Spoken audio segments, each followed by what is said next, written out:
like I'm in the big leagues. Yeah, told him I'ma hit it out the stands. I deserve another 100 bands. I deserve another 100 fans. Told them this was always in the plans. I just did it cause they said I can. Blowing euros when I'm down in France. Labels asking how I build a brand. Told them put a check up in my hands. Still got time, no cap. Made a few checks, but they all in the raps. Had a few friends, but they suck in the past. I don't even trip when I'm thinking about that. Hopped in the whip and we all in black. Shawty wanna ride to the hop in the back. 0 to 100, seen a rap on the dash. They ain't catching up, dog, I'm moving too fast. I'm in the big leagues. Told them don't miss me. Ballin' like Houston, ayy, feeling like Whitney. I need a bag, bruh, send it through quickly. I'm making his dog, like I'm in a big league. What's up, ladies and gentlemen? Welcome back to TDPHINSTALK, home of the real Miami Dolphin fans. Yes, we are live here to talk to you all about the fact that we got a chance to finally hear from Derrell Bevell, who is our new quarterbacks coach and pass game coordinator. I've been waiting on his insight on what he thought about Tua Tagovailoa, what his plan is with Tua Tagovailoa. And I'm glad that he gave us quite a good bit of information to fill us in on his thoughts and what he thinks so far. And I'm going to go through some of the details that he discussed, and I'm going to tell you what I think about it and what it means, because this is the guy who's going to be responsible for helping us get the most out of our young quarterback who was selected number 5 overall. Because at the end of the day, when you pick a quarterback at number 5 overall in the draft, you're expecting that guy to be your franchise quarterback. And this is the guy who's going to be tasked last to determine that. And this is a make or break season for Tua Tagovailoa. So and there has always been mixed feelings about Tua, whether you believe in him or you don't. At the end of the day, we put a staff together. We have a plan. We have an offensive system that we're going to execute and hope that he comes out on top and solidifying his position with the Miami Dolphins going forward. So, courtesy of NFL.com, we have the article titled Dolphins to Tailor Offense Around QB Tua Tagovailoa's Strengths. All right, so I'll read some of the details and tell you what Derrell Bevell said, because I think it's very interesting, okay? All right, here we go. The number one question for the Miami Dolphins' new coaching staff revolves around the development of quarterback Tua Tagovailoa, which I greatly agree. And shout out to Kevin Patra, who is the writer for this article. Appreciate you, Kevin. Thanks for providing the content. All right, the commitment to the former number 5 overall pick extends to molding the entire offense around what best suits Tua, according to new quarterbacks coach and passing game coordinator Derrell Bevell. The first thing is to get him ingrained in the system, Bevell said Wednesday via Miami Herald. Once we are able to do that, then I think the system is going to be built and tailored to him and bring out all the positives in his game. So what that means is I think that they're going to go ahead and teach him the system. Go through the playbook, let him learn as much as he can. When they get out on the field, they're going to see what he can do, what he can't do, and then the system will be tailored around him, basically wiping out what he can do and wiping out keeping what he can do and wiping out what he can't do, okay? Bevell, who has worked with Russell Wilson, Matthew Stafford, and Trevor Lawrence in the past decade, noted that unlike other positions, it's vital to construct the offense around what the quarterback does best, or the entire operation never gets off the ground. Now, my only concern with that is that's what we actually just did, ladies and gentlemen. We tailored an entire offense around Tua Tagovailoa and what he did best. And I personally feel like in that system, he somewhat thrived in it. It's the issue that really came was when the opposing defense takes that system away from you and they force you to go to another system. What can you do? That's the real issue, in my opinion. But this is a different system. This is the West Coast. It's not so much just the RPO. I'm sure we'll still have some RPO wrinkles sprinkled in because there's things that Tua did very well in that system. But they're going to be primarily West Coast with a lot of motion, quick, short, intermediate passes. So I don't know how much more customization they're going to be able to make it. I just feel like it's going to be short and intermediate, but we'll see.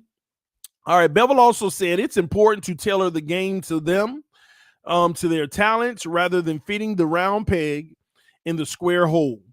We can tailor the offense to bring out the strengths of each guy. Tagovailoa's strength is his accuracy. That's interesting. Definitely opposite of what I say, particularly in close quarters, and his ability to quickly get the ball out. There were plenty of times that Tua's quick read and release saved a sack or worse. Okay. I think he's a really accurate passer, Bevell said. That's the thing that jumped out at me right away is looking at him. Let me make this bigger. I haven't done like a complete deep dive. There we go. Okay, now it makes sense. I haven't done like a complete deep dive, but I've looked at enough tape that I like the accuracy that he has. I like his ability to make some off-schedule plays. He can get outside the pocket. He's not going to be a major runner, but he can run and make plays with his feet. I really think those kinds of things, I really like those kinds of things. Y'all excuse me. The negative to Tua's game is the lack of arm strength that could hold back the offense, particularly down the field and deep outside the numbers, where he didn't target much in 2021. Bevell said he wouldn't judge whether Tagovailoa had limited arm strength before working with him in person. I think it's important for me to be able to see the ball come out of his hand in person, he said. I can see it on tape. I can see him making some throws. There are questions that I have. Interesting. There are questions that I have. But I want to see the ball come out of his hand in person. That's the one thing for me. Always on tape it's hard to tell the true velocity. So I want to get him out here on the grass and see exactly what it looks like. From what I've seen, we'll definitely be able to have high success from him being able to throw the football. He can make many other throws. Let me pull that up. He can make many other throws that we're going to ask him to do. And the ones that he can't, then we're going to do something different. All right. That's pretty much what he said about Tua in his game, in the passing game. Okay. Now this is interesting. First and foremost, I think he was really honest in everything that he said. I really think he was honest in some of the things that he said, but there's some things that I definitely want to break down in what was being said because he hasn't done his full work. He hasn't done his full review and evaluation of Tua, as he's admitted, which is, I respect that. He at least admitted that, okay? But there's some things, y'all give me 1 second because I need to unblock the homie that I made a mistake and blocked last night. Give me 1 second.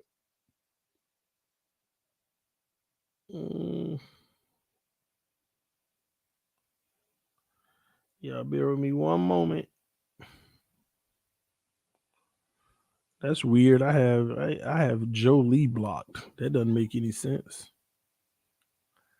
Yeah, bear with me. And we'll dive in. All right, here we go. All right, we should be good now. All right, so listen, y'all. We got to break down a few of the things that he said that I feel like he's just giving automatic credit for. But, you know, as he evaluates the situation, we'll see what his ultimate conclusion ends up being. All right, so those things that I want to break down are certain things that he said, okay? One of those things being his strength being his accuracy. It's sad when I even hear NFL coaches say this when they don't even know what accuracy is. It's crazy to me. You hear NFL coaches saying it. I'm trying to figure out what is accuracy. Is accuracy just completing the ball? Or does it have anything to do with where you place it? The perfect spot? the spot that maximizes its full potential of the outcome. That's accuracy to me. And I think that in the NFL, I'm starting to realize, based off of Bevell, coaches don't care so much about the placement. They're already begging just to complete it. Anything more than that is maybe unrealistic or a bonus. Maybe it's a bonus. Maybe. Someone said accuracy and ball placement are two different traits. Well, what is accuracy? That's why I guess, and I'm not going to dispute that anymore. What is accuracy? Maybe it's accuracy versus precision. Maybe that's what it is. Let me look up the definition.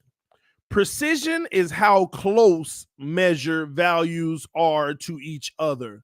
Basically, how many decimal places are at the end of a given measurement. Accuracy is how close a measure value is to the true value. So it's accuracy.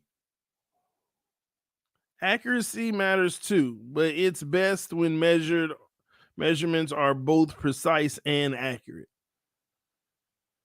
Let me look at this chart. Let me see something.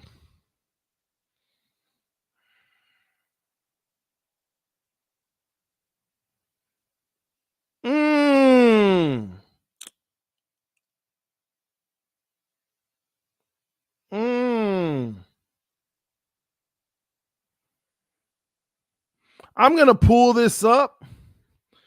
This is a great example. I'm going to pull this up because this is a great example. This might help us, y'all. Like this. I think this would help us.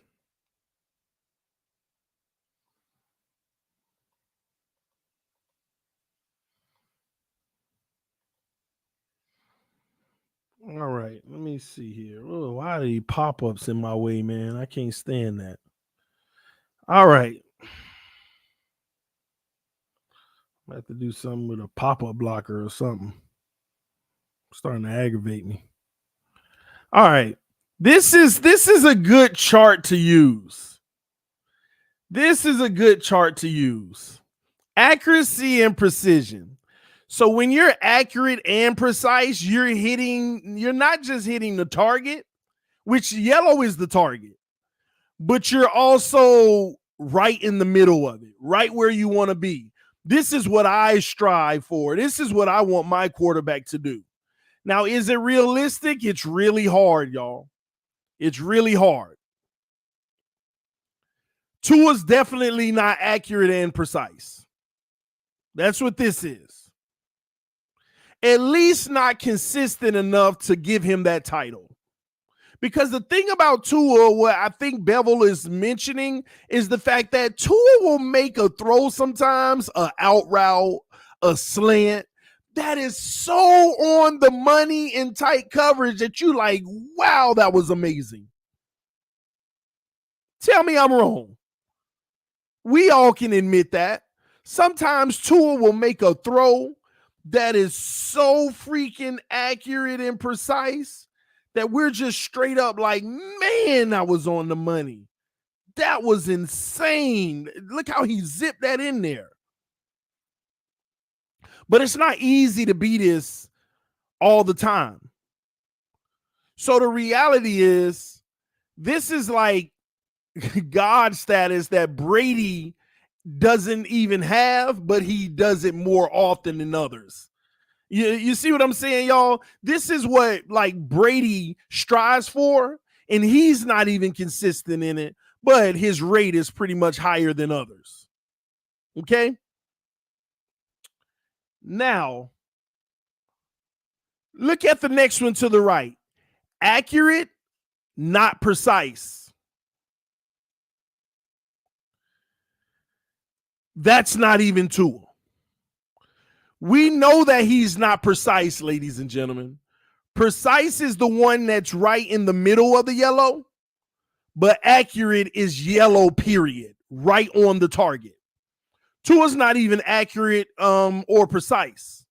So what you need to do is take a football player's body, stick it in the middle of this whole circle, and stretch their arms and legs out for wingspan, and you'll see that those exits are still inside the frame of the body.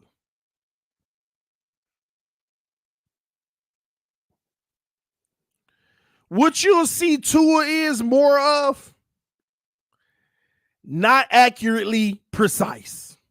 What does that mean?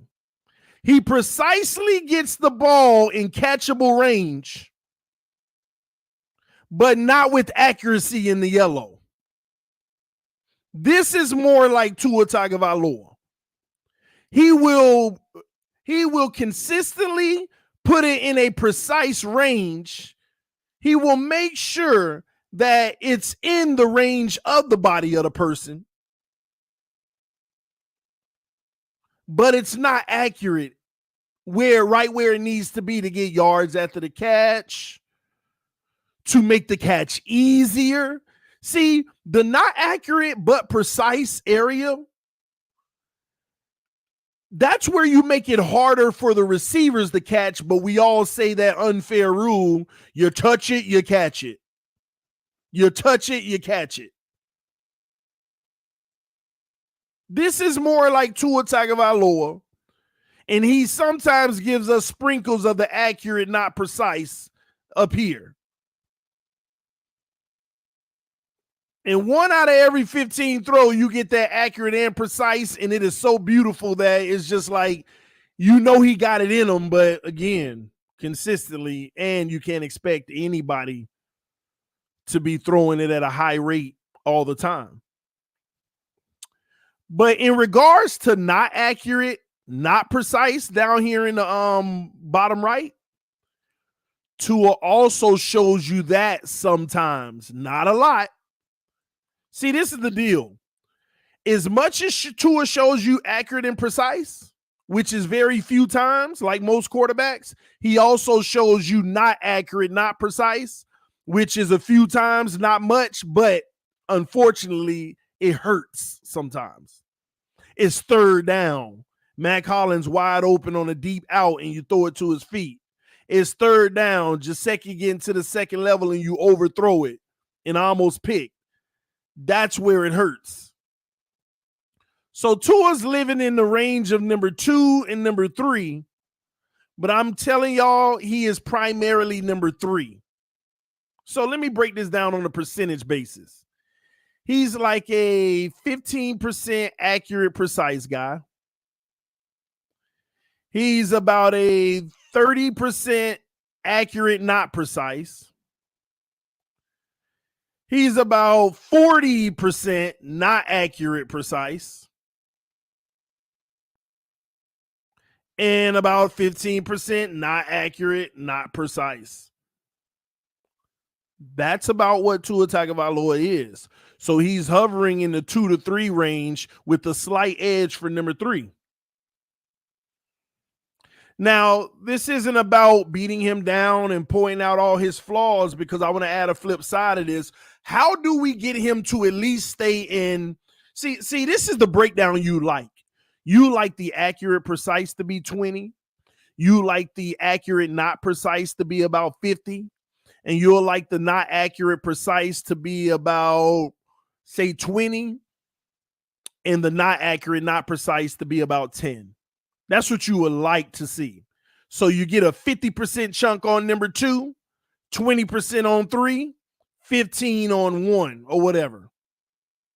That would be a really good makeup for Tua. That'll get us in the playoffs. So how can he build in this area? Where here's the issue. Here's the issue that we have with Tua. Since a large portion of his throws are short and intermediate, there's supposed to be a higher level of accuracy. What I'm concerned about is if we open up a playbook and we take more shots downfield, how will that affect the chart, and will it be positive or negative? Everybody say, yeah, but in the deep ball, he led the league in, rating and stuff. But it's hard to even take that into consideration when the sample size is so small. It's like having 10 opportunities to go deep. 5 of them are covered close, but it's still a play that can be made for the big play. But since the defender is 2 feet in the area, I'm not going to throw it at all. In the other 5, the guy is wide open and you throw it every time and you convert it every time. It makes you look amazing. But in order to win in the NFL, you're going to have to start taking those shots when that guy is within a 2-foot radius, but you still can make a throw if you have the accurate, not precise, or accurate, precise, that you would get a huge chunk in coverage. But he doesn't even throw them. The deep ball. He won't even throw it. The benefit of a West Coast offense is the simple fact that it's really geared to just throw short and intermediate passes. So we're still not looking to be taking chunk plays down the field a lot. So that works in his favor, and we need to stay in that format. But I think we all want a well-rounded quarterback who can do it all eventually. But the reality is, if you can't, you just can't. So you just settle with what you can do. I think we were having the wrong argument about whether or not he can go deep or not. The real argument is it worth it to even try to do it like a Buffalo or Kansas City high explosive offense? I think everybody deep down in their soul knows we'll never be that with Tua Tagovailoa, the type of offense that can go score 3 touchdowns in 5 minutes. We'll never be that. We'll always have to play a methodical, time-managed game with the run game being on point to balance it out, just playing good football. We'll never be that explosive, blow you out of the gym team outside of what the defense does to electrify the team. It's just like San Francisco. A lot of theirs is, unless we become like this massive, like amazing bubble screen team where we throw a 1-yard pass that go for 60 and the next play we throw a slant that go for 60. And you just start putting up fast points because you're executing that amazing. That's possible.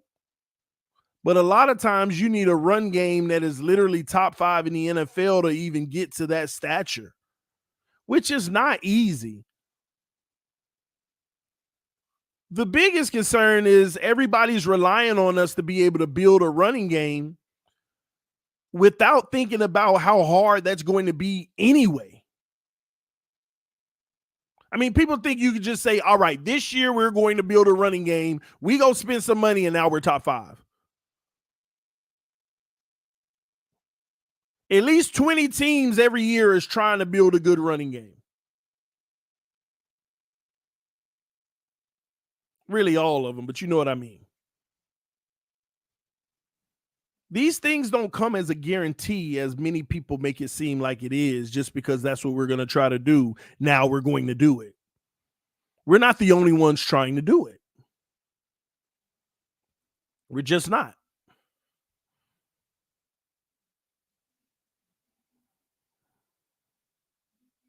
So what is the best course of action for Tua Tagovailoa? I had to be honest with y'all, and I've been saying this for 2 years now.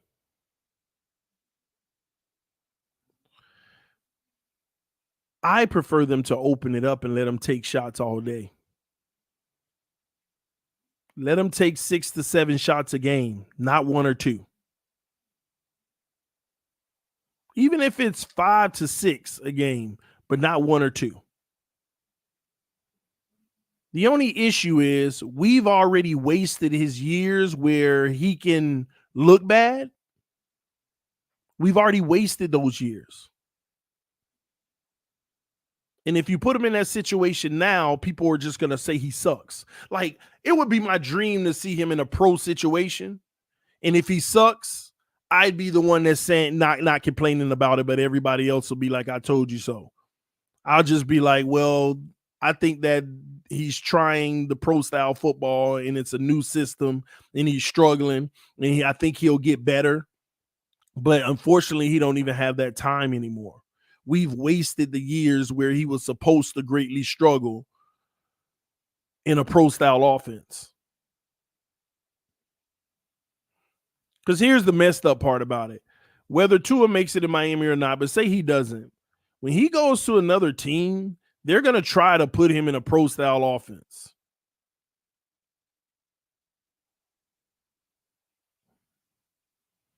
So now we've literally handcuffed ourselves to realizing we have to put Tua Tagovailoa in a specific box that only revolves around what we know he can do well, instead of exploring things that he may not can do well now, but he might be excellent in it within a year or two.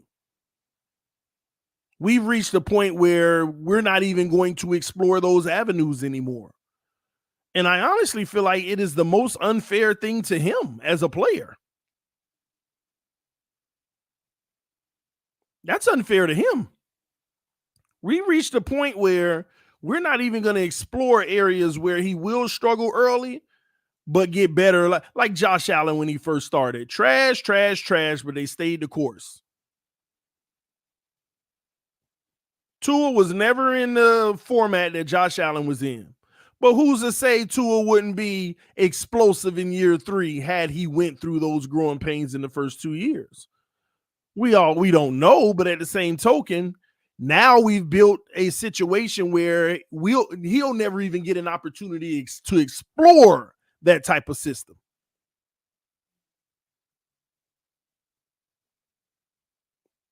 Never even get the opportunity. And a lot of that has to do with the expectations that the organization put on the coach in Tua's first and second year to win games. We're talking about first and second year, by the way.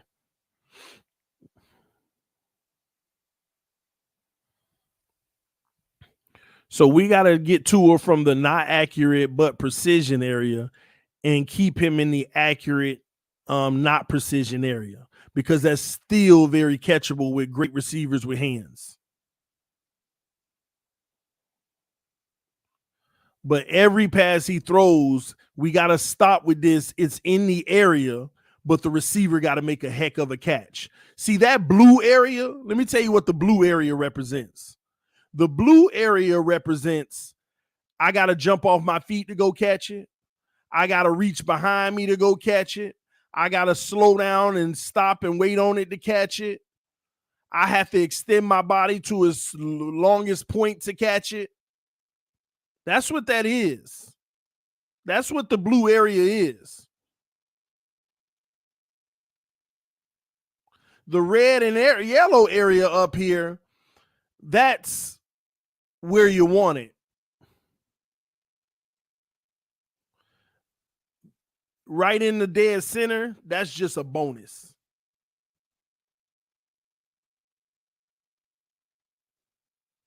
It's just a bonus. So we got to stop putting our receivers in that not accurate, precise area.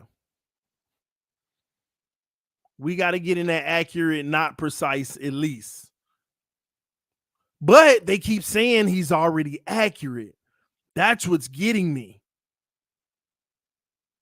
Because on occasions you see that accurate and precise throw right here, number one. Tua gives you that about 15% of the time. And we're so wowed when he does it that we straight up ignore the other ones.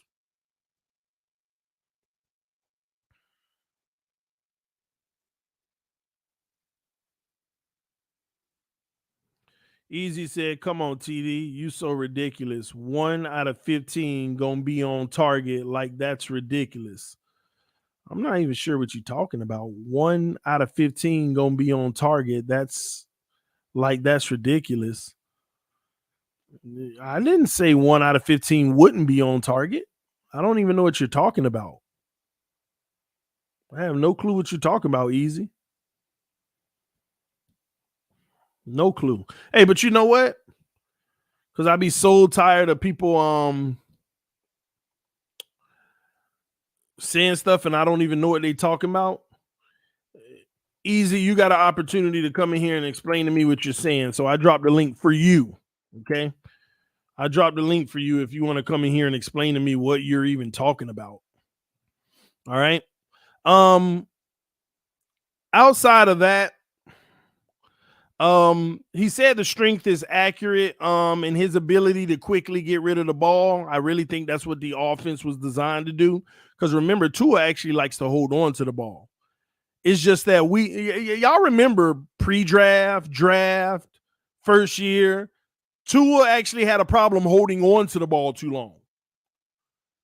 It's like we've wiped that completely out because we've instructed him, get rid of that ball. First read.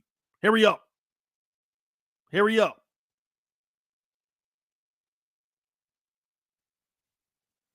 That's what we instructed him to do.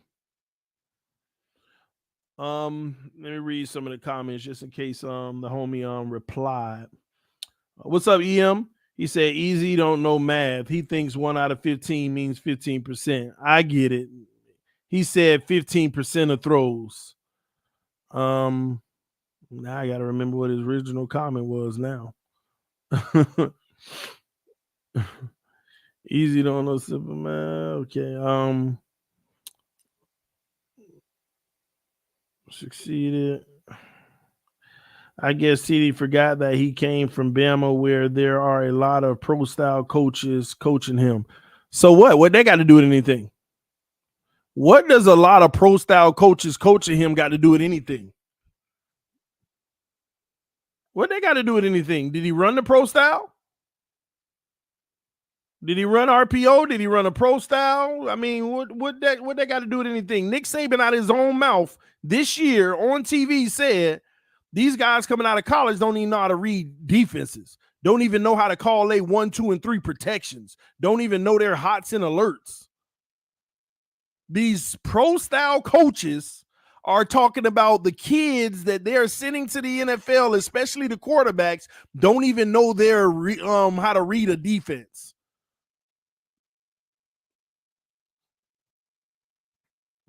What are you talking about, man? Anywho, let's keep going. He also said there were plenty of times that Tua's quick reads and release saved a sack or worse. See, this is another one that entertains me. He said there were plenty of times that Tua's quick reads and release saved a sack or worse. So if a coach telling you to get it out on the first read and you hike the ball and the tight end is your first read slipping out of the backfield for a 1-yard pass to try to go get the yards at the catch, so that's his quick read or what he was supposed to do. He obviously ain't really watching enough film to see these aren't reads. These are throws that were going to be made no matter what.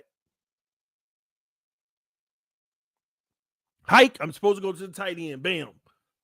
Everybody else is already blocking before he even got the ball, which could be illegal, but that's what was happening. But Bevell went on to say, I haven't done like a complete deep dive. And then I said, okay, I'll get off his back. Because after all of those things that was like head scratching to me, he said, I haven't done like a complete dive yet, but I've looked at enough tape that I like the accuracy that he has. Well, I'm interested to see what he says when he's done with his deep dive. That's when I want to hear from him. When he's done with his deep dive, what does he think? And what is his game plan at that point?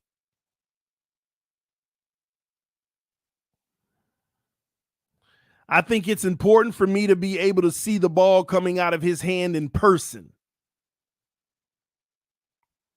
Bevell said he wouldn't judge whether he had limited arm strength before working with him in person. Let me tell you what that means. I have seen nothing on tape that tells me he has great arm strength. That's what he's saying. I need to see him in person. Because if you look at tape and you see somebody sling the ball 60 yards or it look like they got great arm strength, you can go ahead and say it. Oh, yeah, when I watch the tape, he clearly has great arm strength. You could easily say it. But his words were, I'm not going to judge his limited. I'm not going to judge whether or not he has limited arm strength before working with him in person. I think it's important for me to be able to see the ball come out of his hand in person. I can see it on tape. I can see him making some of the throws. There are questions that I have. I wish they would have said, what questions are those?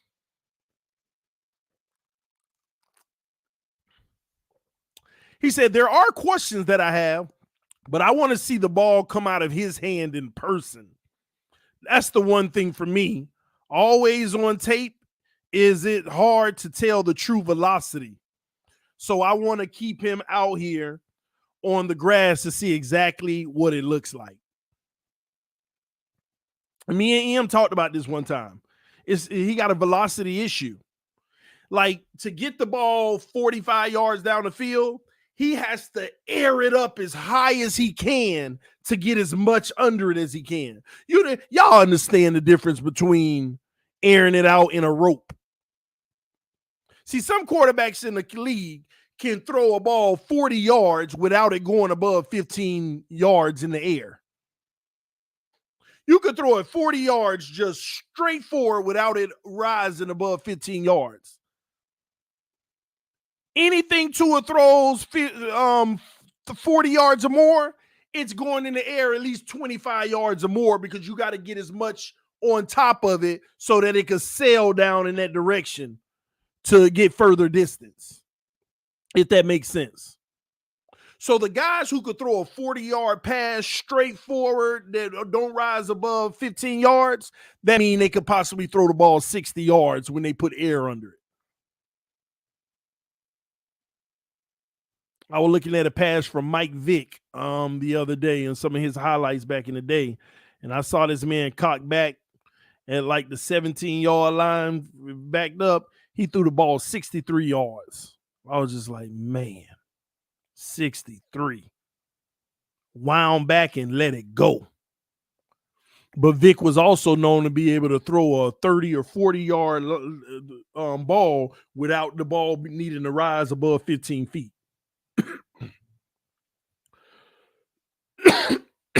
So this is interesting from the quarterback's coach and pass game coordinator, but I love the honesty. I love the honesty in all of this, where he said I'm not going to judge his arm strength. I think it's important to see it in person. He can make some of the throws. There are questions that I have, but I want to see the ball come out of his hand in person. It's hard to tell the true velocity, so I want to get him out here on the grass to see exactly what it looks like. I like that. That means that's somebody who's not going to sit here and overly praise, but he knows that there are some limitations. But gosh, man, whoever did this interview, why didn't they just ask when he said, I can see, when he said, there are questions that I have. Why didn't they just say, what are some of those questions? I was just curious. What are some of those questions? Now, I want to ask y'all in the comment section, what are some of the questions that you have in Tua Tagovailoa's game? And be fair. Don't be a hater. Don't be a hater right now. Be fair. What are some of the questions you have in his game where you haven't come up with a conclusion yet, but you're curious as of, can he do it? Does he have this in him? What are some of the questions that you see in his game? Outside of health, okay? Can your velocity get stronger or better as a QB? Arm strength can be improved, but not drastically. Like, people make it seem like You could throw 50 today, and now you built it up to throw 62. I'm going to be honest. Arm strength can improve, but I'm telling y'all, you're talking about hard work to maybe get 3 more yards. It's not, I mean, your arm is what it is. Yeah, you can build it stronger, but sometimes your body makeup is your body, man. And let me tell you why arm strength is so difficult to try to build. Let me tell you why it's difficult to try to build. Because it also, see, it's not just how far you could throw it, but now if you get, like, let me give you an example. If you could throw the ball 50 yards and you bust your behind on arm strength, like you working that arm, you're making it more powerful, and now you could throw it 55, but now your accuracy is off. Now you got to calibrate that. Now you got to learn how to use your new arm.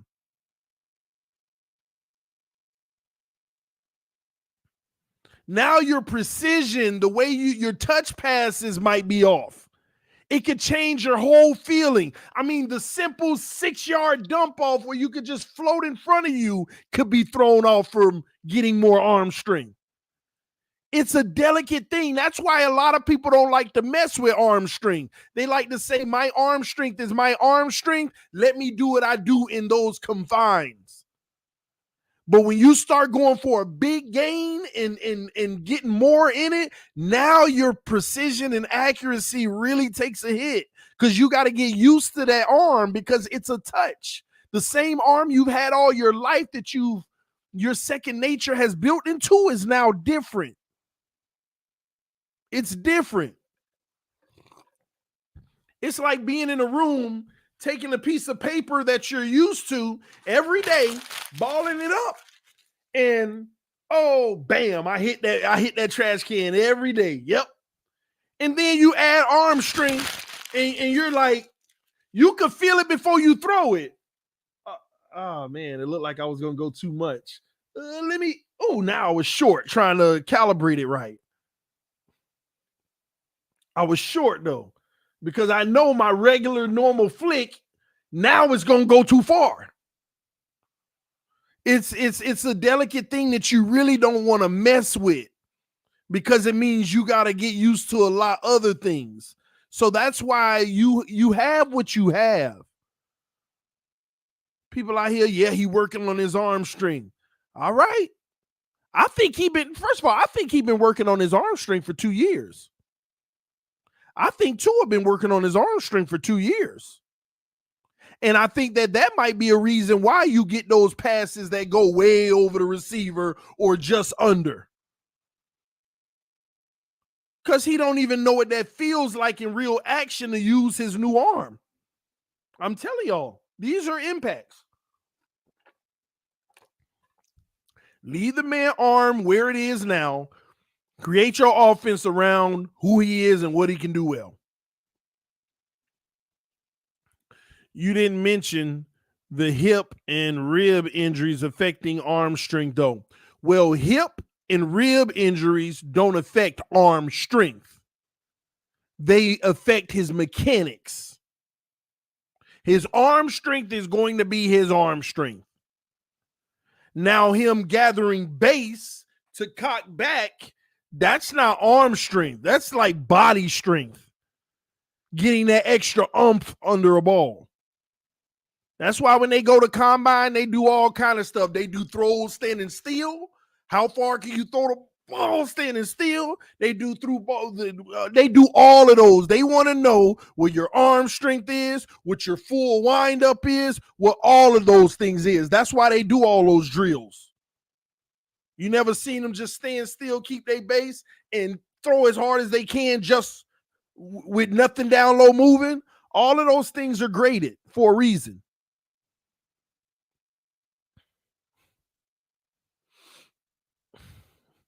Tua completes 3 straight passes, and it's 4th and 2. I cannot lie to you. That's the big problem. That's what I be trying to tell people. That's a possibility. That's why it makes me nervous for, like, he's the type of guy that if you do get a run game, 4 yards on first down, which is a positive, 4 yards on second down. Now it's 3rd and 2. You made one attempt. Anybody can mess up in one attempt. Then you punt.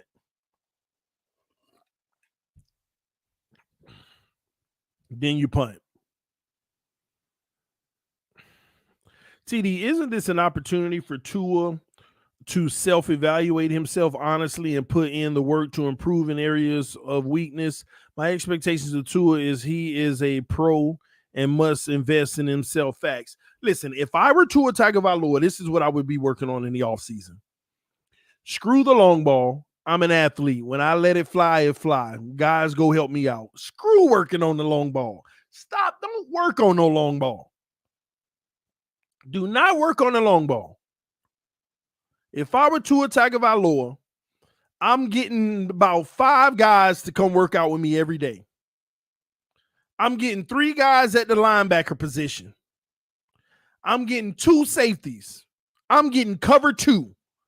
A cover 2 middle of the field look. And I am going to work on my throws all day over the linebacker, under the safety, trying to get that precision, trying to get, over the top, through them. Okay, look at, you see what I'm saying? I'm just finna rep the heck out of looks like that. Give me 3 linebackers. Give me 2 safeties. And let me start working the middle of the field.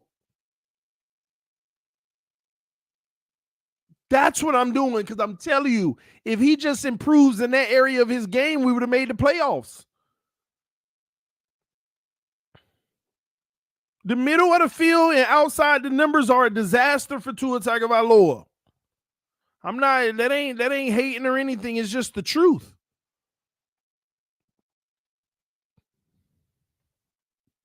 He got to get better in that area. But that's what I would be working on. What else would I be working on? I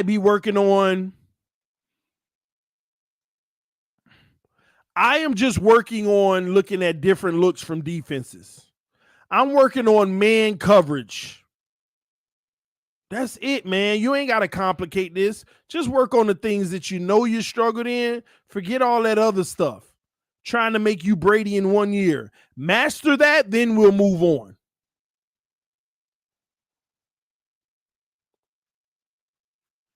Me, TD, I want to see Tua read a defense on a consistent basis to make the correct plays 70% of the time. That would be improvement regardless of if he made the plays. But let me tell you something. While he struggles reading the defense, he needs the game to slow down for him. Y'all remember that comment where the NFL was quote unquote easy? Ever since that day, life is totally, oh my gosh, when you really think about it, ever since Tua said that, life in the NFL has been miserable. Ever since he said, I forgot the exact words, but the NFL is easier than he thought or something like that. Ever since those words, his life in the NFL has been miserable. Oh my gosh, when you really think about it. Never thought about that.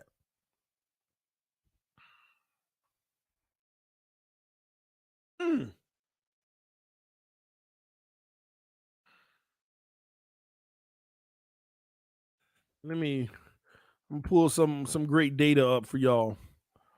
I'm gonna go get my son from school soon, so I might do this afterwards, but let me see if I have time to show you some of it now.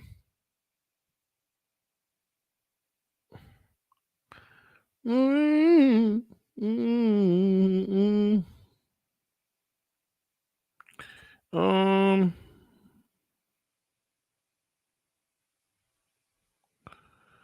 right, wide receiver. I'll find it because some good things came out. Yeah, I found it, but I might want to do my a separate stream on this.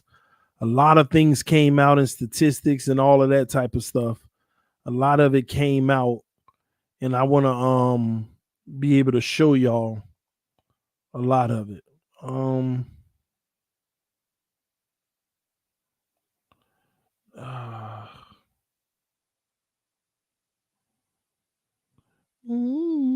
right, we'll do that later.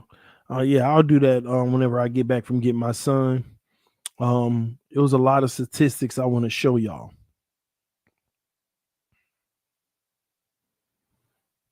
Mm.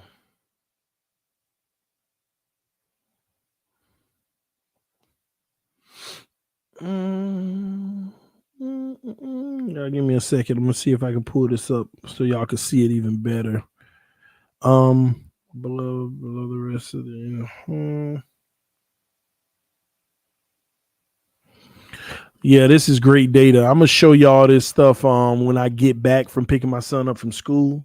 I got a lot of data points and stuff for y'all that we can talk about and look through. It's some great content that was dropped yesterday to give you a real good picture.